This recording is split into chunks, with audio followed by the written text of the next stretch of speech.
Patient patient wants something but doesn't know what he wants, ऐसा एक सवाल कल ग्रुप में पूछा गया था कि ये वर्जन अगर पेशेंट लेकर आता है तो उस पेशेंट में हम कौन से रूब्रिक के बारे में सोचेंगे। तो उसके लिए अलग अलग लोगों ने, कुछ लोगों ने अलग भी रूब्रिक डाले थे। तो हम पहले तो ये वर्जन, ये अगर पेशेंट की लैंग्वेज है तो उसको रूब्रिक एग्जैक्टली कौन सा होगा, पहले उस रूब्रिक को समझते हैं। तो रूब्रिक वो होगा पेशेंट में, मतलब इसके लिए एग्जैक्ट रूब्रिक की craving indefinite things, doesn't know indefinite things, knows not what.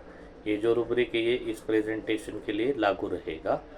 तो इसका मतलब ये होता है कि पेशेंट को ये पता नहीं है कि उसे क्या चाहिए।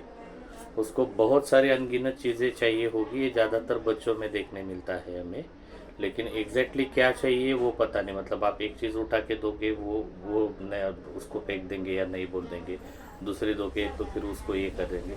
तो ये चीज़ उनको पता नहीं होती एग्जैक्टली कि उनको चाहिए क्या होता है। तो ऐसी जगह पे हम लोग लगाएंगे ये रूब्रिक। और इसके साथ में कुछ दो रूब्रिक आए थे डिस्कशन में, जिसको हम लोग अभी कंपेयर करेंगे। एक तो था रूब्रिक अनसर्टन। तो अनसर्टन का मतलब होता है अनिश्चित, which is not certain. Uncertainty में पेशेंट क्या करेगा इसका भरोसा नहीं रहता है।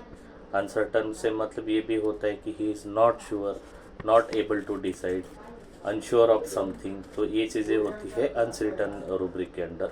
यहाँ पे एक सिंगल रेमेडी दी गई है, मर्कसॉल। अगर आप मर्कसॉल में देखोगे तो मर्कसॉल में हिस्ट्री होता है, डोमिनेशन की फीलिंग रहेगी मर्कसॉल पेशेंट के अंदर, और डोमिनेशन होगा एक्सट्रीम डिक्टेटोरियल अथॉरिटी की तरफ से। एक्सट्रीमली, खाली अथॉरिटी नहीं या खाली डिक्टेटोरियल नहीं, लेकिन एक्सट्रीम डिक्टेटोरियल अथॉरिटी की वहाँ से पेशेंट को रहता है डोमिनेशन। और उस फीलिंग की वजह से मर्कसॉल का पेशेंट ये डिसाइड नहीं कर पाता, उसमें अनसर्टेनिटी रहेगी। जो अनसर्टेनिटी है, तो अनसर्टेन इस चीज़ को लेकर वो रहेगा कि वो उसके खिलाफ जाके मतलब खुद की जान ले ले या सामने वाली जो अथॉरिटी है उसको मार दे। तो मर्कसॉल की अनसर्टेनिटी आपको इस बारे में देखने को मिल सकती है। नेक्स्ट अब रूब्रिक आप अगर देखोगे तो अनसर्टेनिटी एग्जीक्यूशन ऑफ, उसके अंदर सिंगल रेमेडी है मेडोराइनम। तो मेडोराइनम में क्या होता है कि आप फाटक मट रेमेडी का अगर देखोगे तो मेडोराइनम में आइडियाज़ बहुत सारे मेडोराइनम पेशेंट के पास में होते हैं, लेकिन वो आइडियाज़ को एग्जीक्यूट कैसे करना है उसके अंदर वो निश्चितता उसके अंदर नहीं रहती है। कि एक आइडिया को, मतलब बहुत सारी आइडियाज़ दिमाग में आएगी, लेकिन कौन सी एग्जीक्यूट करनी है और कौन सी नहीं, इसको लेके वो अनसर्टन होता है। और कब करनी है उसके बारे में भी उसको पता नहीं होता है, तो अमल में नहीं ला सकते मेडोराइनम का पेशेंट। और एक तीसरा रूब्रिक आया था इसमें, जो कि कंपैरेटिवली किसी को लगा था कि हमने जो प्रेजेंटेशन डाले उसके लिए हो सकता है। वो रूब्रिक था कैप्रिशियस और कैप्रिशियस रिजेक्टिंग थिंग्स। तो कैप्रिशियस क्या होता है, कैप्रिशियसनेस से डिस्पोजिशन होता है पेशेंट का, जिसके अंदर मूड और बिहेवियर जो रहेगा पेशेंट का, तो उसके अंदर अचानक से और अनअकाउंटेबल, मतलब जिसको हम लोग जायज़ नहीं बोल सकते कि वो सिचुएशन पे या वो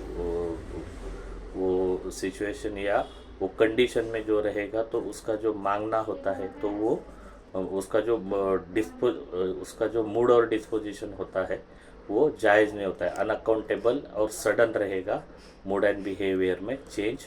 और वो अचानक से मांगने लगेगा जो उसको चाहिए। तो एक चीज़ है कि उसको जो चाहिए वो मांगने के लिए वो शिद्दत से मांगेगा, बहुत ज़ोर ज़ोर से चिल्लाएगा, जो या फिर बहुत ज़ोर से, मतलब उसका जो फोर्स रहेगा मांगने का, वो अचानक मूड में चेंज होने की वजह से वो फोर्सफुली वो चीज़, जो चीज़ चाहिए उसके लिए वो मांगते रहेगा। और चिल्लाएगा, चीखेगा। और जब वो चीज़ आप दे दोगे उसको, तो देने के बाद में या मिलने के बाद में उसको चीज़ चाहिए नहीं होगी, लेकिन उसके बजाय उसको दूसरी चीज़ चाहिए होगी। तो कैप्रिशियस के अंदर पेशेंट को पता होता है कि उसे क्या चाहिए, और क्रेविंग इंडिफिनेट थिंग्स में उसे पता नहीं है कि उसको एग्जैक्टली क्या चाहिए। दोनों भी है रेमेडीज़ की जो चीज़ मिलने के बाद में लेंगे नहीं, लेकिन कैप्रिशियसनेस में एक चीज़ मिलने के बाद में उसको दूसरी चीज़ चाहिए होती है और उसमें डेफिनेट होता है कि उसको क्या चाहिए। अभी इसमें इनडेफिनेट थिंग्स में रहेगा कि उसको पता नहीं है कि एग्जैक्टली कौन सी चीज़ चाहिए। आई थिंक ये वीडियो के बाद में आपके जो भी ये तीनों रूब्रिक है उसके कन्फ्यूजन्स दूर हुए रहेंगे। आशा है कि आपको अगर ये वीडियो अच्छा लगा होगा, अगर आपको लगा है तो प्लीज़ लाइक करें, कमेंट करें, सब्सक्राइब करें और शेयर भी करें आपके दोस्तों के साथ। शुक्रिया।